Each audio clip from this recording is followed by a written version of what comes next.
it certainly isn't going to get us into a position, I'm afraid, where by the end of this Parliament, our armed forces are war ready, because I think that's really the challenge that we do face.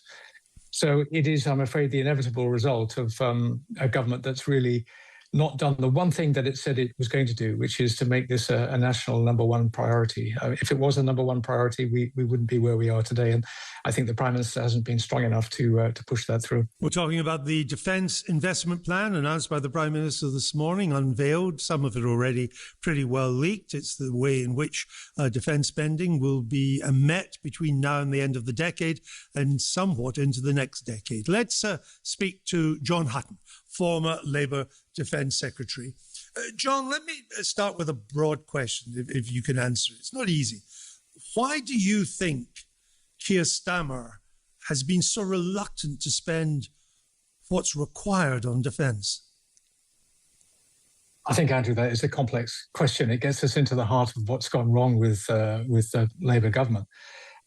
My own personal view, looking at it from the outside, is that there hasn't been a strong enough push from Number 10 to get the necessary funding in place and across the line sooner.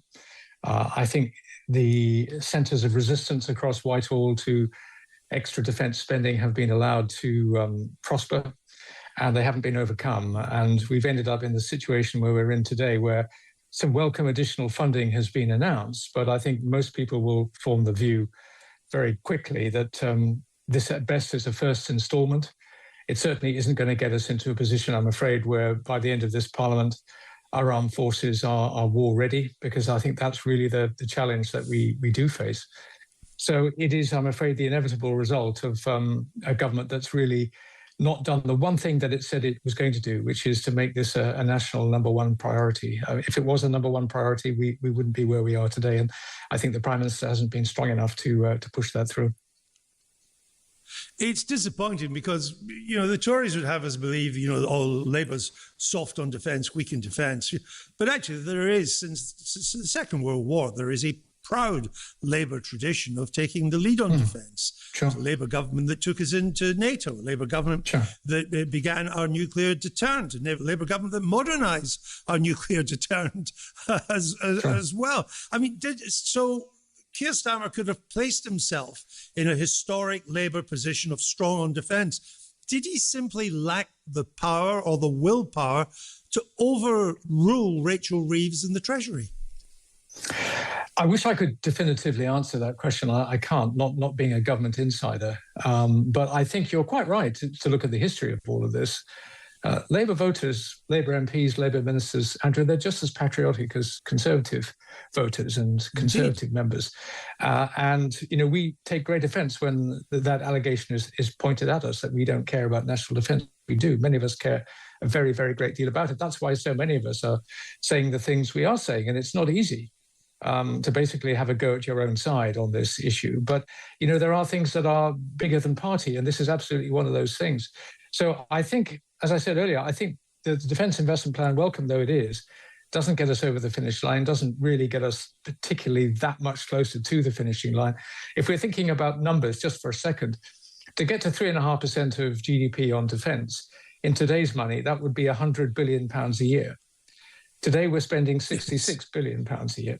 So that is the gulf that we've got to fill. And the 15 or so billion pounds announced today clearly doesn't get us over that finishing line. So I think the new Prime Minister is going to have to face basically the same set of challenges that Keir Starmer faced.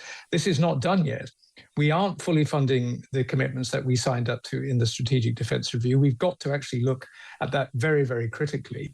And, we're still making very, very difficult and uncomfortable trade-offs, even with the 15 billion that has been announced today. So on the subject of the Royal Navy, which I know you take a very close interest in, we've basically, it seems that we've sacrificed the crewed vessels, the new destroyers, the Type 83 destroyers, for a mixture of unarmed and lesser capable crewed vessels. Now, that's a really hard choice you only make if you don't think you've got the money to do both. And the sad truth is we do need to do both.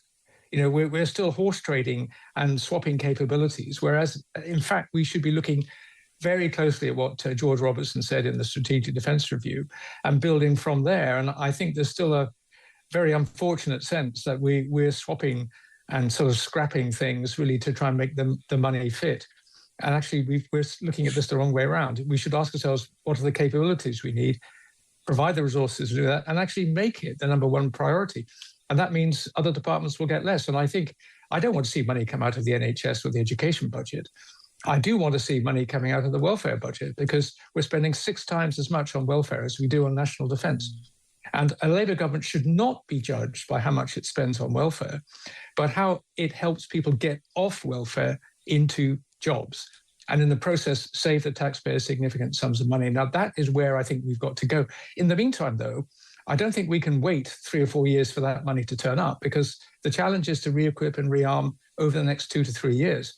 So, I think the new Prime Minister, I'm sure he doesn't want to do this, but if he's really looking at the threat and trying to respond to it, and doing the one thing that Keir Starmer said, which I really strongly agreed with today, about this is all about providing deterrence, then he will have to think again about the priority that he attaches to national security and defence.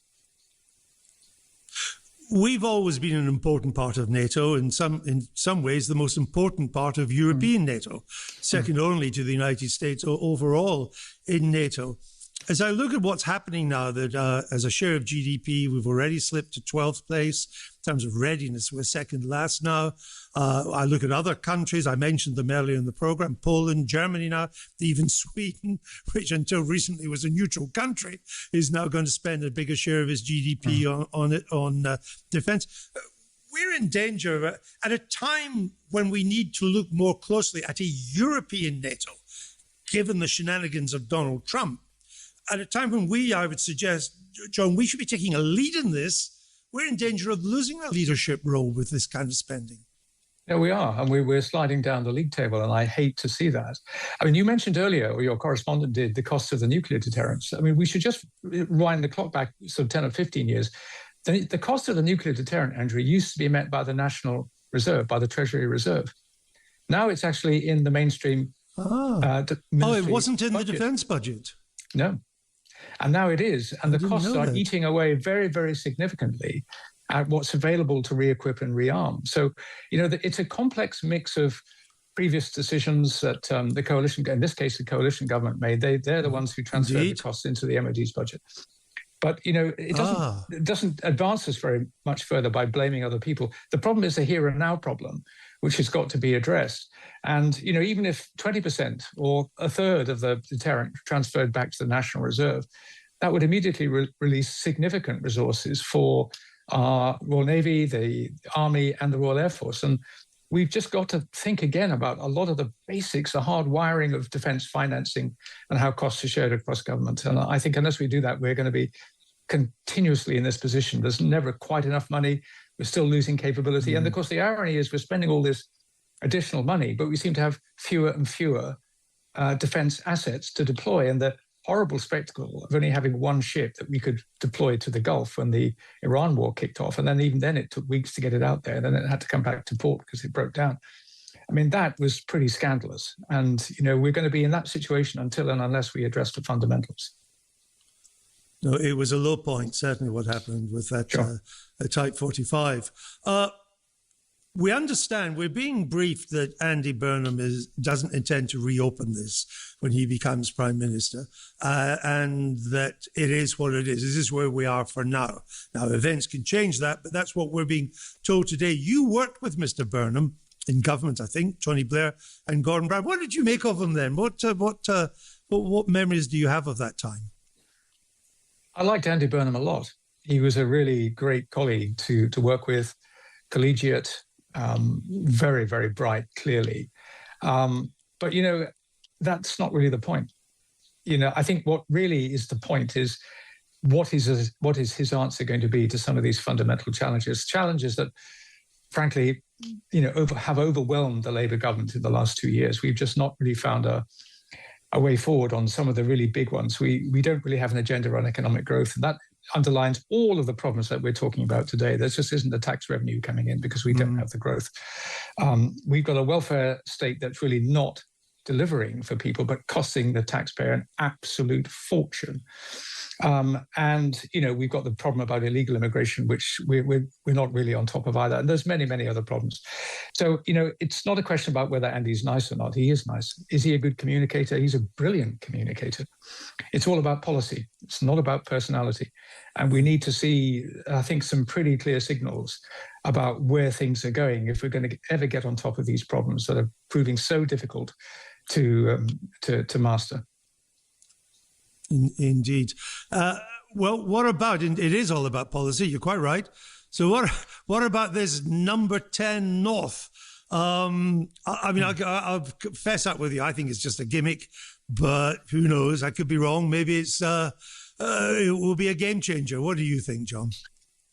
Oh dear, I'm very close to your opinion on this, Andrew. So I have to be careful. I think we could do with one strong number 10. And I think that has been at the heart of Keir Starmer's difficulties. Number 10 has just not functioned in the way that I'm used to a strong centre of government functioning. If you have two centres of government, I'm not really quite sure how that's going to work. I don't know how the Whitehall machine will respond to that either. Devolution is a very important principle, but I think it's only one part of a much bigger picture, particularly when it comes to things like economic growth, which I think is the biggest challenge that the new Labour government is going to face. And I don't think machinery of government changes really are going to really advance us that further forward. I mean, I heard someone say the other day, for example, that we're under the new devolution power, Scotland has grown more quickly as an economy than England. That's just not true. The English economy has grown faster than the Scottish economy, despite the maximum devolution of the legislation to Scotland. So I think devolution, if it's worked well, if it's sort of managed properly, can help. But you've got to have the right tax system. You've got to have the right approach towards encouraging business and innovation and enterprise. And, that really comes from the lead that government provides. But, politicians have a very odd view of economic development. Machinery of government changes don't drive economic growth. Businesses drive economic growth. And getting the right framework to encourage that is what I think the new Labour government would be well advised to focus on. John, thank you for marking our card on that and on the defence issue. John Hutton, former Labour Secretary of State for Defence.